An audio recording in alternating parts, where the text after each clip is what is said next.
In September 1991, a team of divers descended 230 feet into the Atlantic, 60 miles off the New Jersey coast. What they found on the sea floor was impossible. An intact German U-boat from World War II, torpedoes still loaded, the remains of its crew still inside. Neither the American nor German Navy could explain it. For 46 years, official records had listed this vessel as destroyed off the coast of Africa. It was U-869, a submarine found in the wrong ocean. On April 5, 1943, workers at the Deschimag AG Weser shipyard in Bremen laid the keel of U-869. Germany's U-boat fleet was already suffering catastrophic losses in the Atlantic. Allied air patrols, improved radar, and coordinated convoy escorts had turned the ocean into a graveyard for submarines. In May 1943 alone, 41 U-boats were destroyed, forcing Admiral Karl Dönitz to temporarily withdraw his wolf packs from the North Atlantic. Yet construction continued. U-869 was launched on October 5, 1943 and commissioned into the Kriegsmarine on January 26, 1944. Her commander was Captain Helmut Neuerberg, a 26-year-old officer who had spent several years in the Luftwaffe before transferring to U-boat service in April 1943. U-869 was his first command. Early in the crew's training, one sailor greeted Neuerberg with the Nazi Party salute. He stopped the man in front of the entire crew and ordered that only the traditional military salute would be used aboard his boat. When told that new regulations required the Nazi salute, Neuerberg replied that he did not care. The crew used the traditional salute from that day on. The submarine was a type IXC-40, a long-range boat designed for extended Atlantic patrols. She carried 22 torpedoes. In autumn of 1944, the boat was fitted with a snorkel device that allowed her to run diesel engines while submerged, a critical adaptation against Allied air superiority. The crew numbered 56 men. Most were young and inexperienced, with an average age of 20. The youngest, Otto Britzius, was just 17. A handful of veterans steadied the ranks, including First Radio Officer Martin Horenberg, who had already served on multiple U-boats across the Mediterranean and Atlantic. The men trained for nearly a year in Baltic waters, running exercises out of Kiel, Stettin, and Gottenhafen before the boat was declared combat-ready in late September 1944. On November 23, 1944, U-869 departed Kiel for snorkel training in Horten, Norway. 2 weeks later, on December 8th, she left Kristiansand on her first and only war patrol. Her orders were to attack Allied shipping off the eastern United States coast, southeast of New York, in patrol area CA-53. By this point in the war, fewer than 1 in 4 U-boats returned from Atlantic patrols. Neuerberg and his crew sailed knowing the odds. One man was not aboard. Second Radio Officer Herbert Gaszewski had collapsed with double-sided pneumonia and pleurisy just days before departure. He was taken to a hospital in Stettin. It was an illness that saved his life. After leaving Kristiansand on December 8, 1944, Neuerberg faced an immediate decision: which route to take into the open Atlantic. The shorter southern passage between Iceland and the British Isles was faster, but heavily patrolled by Allied aircraft and warships. Neuerberg chose the longer northern route, passing through the Denmark Strait between Iceland and Greenland. It was safer from air attack, but it burned extra fuel, and that choice set off a chain of consequences that would shape the rest of the patrol. German Submarine Command tracked U-869's progress through periodic radio reports. When headquarters calculated the fuel cost of the northern detour, planners grew concerned. A patrol off the American coast now seemed too ambitious for the boat's remaining supply. On December 29, 1944, Submarine Command transmitted new orders. U-869 was to abandon her original mission to patrol Area CA-53 and instead redirect to waters west of Gibraltar, designated Area CG-9295. The Gibraltar zone was closer and required less fuel. But U-869 never acknowledged the order. The war diary recorded growing anxiety. Between December 30th and January 6th, controllers repeatedly asked U-869 to report her position. On January 6th, Neuerberg finally transmitted a position report, but the fix was imprecise. He also reported his fuel state on January 8th. Neither message referenced the new patrol area. Controllers transmitted the redirect order again. Radio conditions in the North Atlantic that winter were poor, with atmospheric interference disrupting communications across multiple frequencies. After January 8th, U-869 went completely silent. Submarine Command had no way of knowing that their boat was still heading west. What happened next has been reconstructed from the wreck's location and the work of naval historian Axel Niesler. U-869 never received the order to change course. Without any instruction to the contrary, Neuerberg continued west toward his original destination off the American seaboard. The wreck's final resting place, roughly 70 miles east of New Jersey, sits almost exactly within Patrol Area CA-53, the zone assigned to him before departure. He followed his orders to the letter. They were simply the wrong orders. Submarine Command assumed that the boat had been lost and listed it as missing.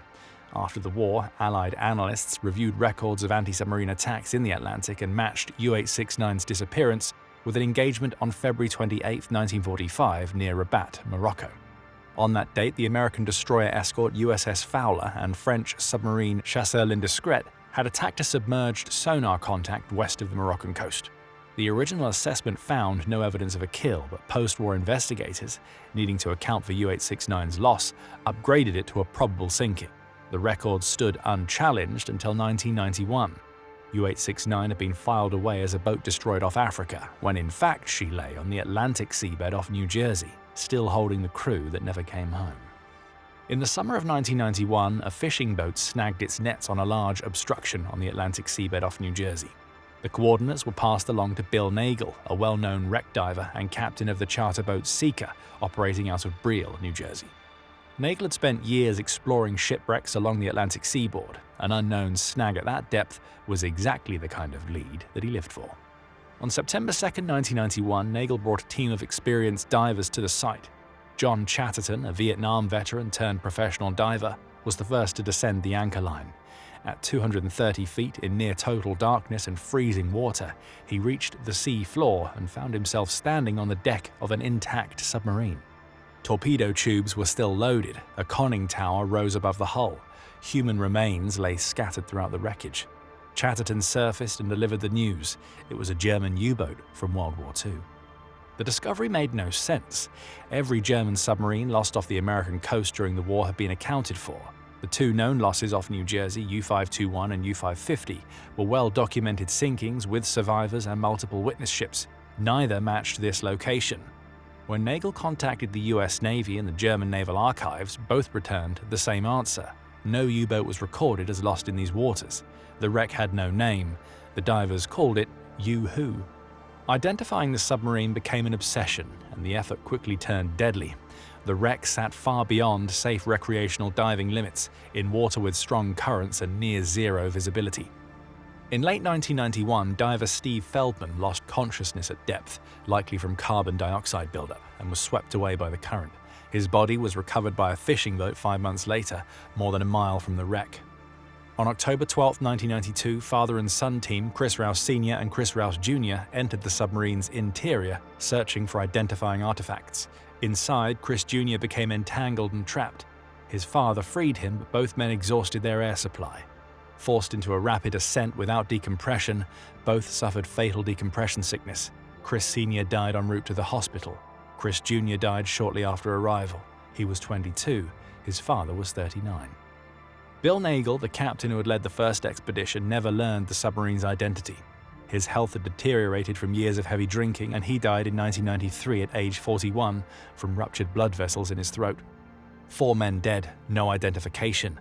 Many divers walked away after the tragedies, unwilling to risk their lives for a name on a rusted hull. But Chatterton and fellow diver Richie Kohler refused to stop. They returned to the wreck season after season, pushing deeper into the shattered compartments, searching for any artifact that carried a number, a name, or a marking that could end the mystery. Early dives have produced a promising clue. From inside the wreck, divers recovered a dinner knife with the name Horenberg carved into its wooden handle. Research confirmed that Martin Horenberg had served as a radio operator in the Kriegsmarine. But when Chatterton and Koller traveled to the U-boat archive in Cuxhaven, Germany, they hit a wall. Records showed that Horenberg had been assigned to U-869, a boat whose loss had been attributed to an attack near Morocco. If U-869 lay off Africa, it could not also be lying off New Jersey. The knife was set aside as a false lead. For years, the team ruled out other candidates one by one. The breakthrough came on August 31, 1997, nearly 6 years after the first dive. Chatterton made a dangerous penetration into the submarine's electric motor room, a compartment partially blocked by a fallen oil drum. Working with a limited air supply and no backup, he retrieved a wooden box containing spare parts. On the front of the box, small metal tags bore engraved serial numbers and a designation U869. The mystery was over. The identification rewrote the historical record. U869 had not been destroyed near Morocco. The attack by USS Fowler and L'Indiscreet on February 28, 1945 had struck a different target, or nothing at all. Neuberg had sailed without ever learning his mission had changed. He reached his originally assigned patrol area off the American coast and met his end there, exactly where he was supposed to be. The question of how U869 was destroyed remained contested. Chatterton and Koller initially believed a malfunctioning torpedo had circled back and struck the submarine. The theory fit the apparent lack of recorded Allied attacks at the site. But in 2005, the US Coast Guard conducted a formal reassessment. Investigators matched the wreck's location and the date of February 11, 1945 with attack logs from the Coast Guard manned destroyer escort USS Howard D. Crowe and the Navy destroyer escort USS Coiner. Two separate damage holes in the wreck's hull aligned with the two reported explosions. The Coast Guard officially credited the sinking to Crowe and Coiner. After the identification became public, the story reached Germany. In April 1999, a shortened version of the PBS Nova documentary Hitler's Lost Sub aired on German television. A 78-year-old man in Memmingen recognized the boat and contacted producers. It was Herbert Gaszewski, the second radio officer hospitalized with pneumonia before U869's departure. For 54 years, he had not known what happened to his crewmates. Köhler later traveled to Germany, met with families of the crew, and returned the Hurenberg knife to the radio man's daughter. Today, U869 remains on the Seafloor, 60 miles off New Jersey, a protected war grave. The remains of her crew are still aboard. Robert Kurson told the full story of the discovery in his best-selling book, Shadow Divers, published in 2004. For 46 years, U869 existed in the wrong place on every map, every record, and every official history. It took 6 years of diving, 3 lives lost, and a spare parts tag pulled from a flooded engine room to put her back where she belonged. 56 men sailed from Norway in December 1944 and never returned. The ocean kept their secret until someone was stubborn enough to ask the right question. Thanks for watching. If you found this video insightful, watch What Happened to Nazi U-Boats After World War II next. Like this video, subscribe, and hit the bell for more history inside, and we'll see you in the next one.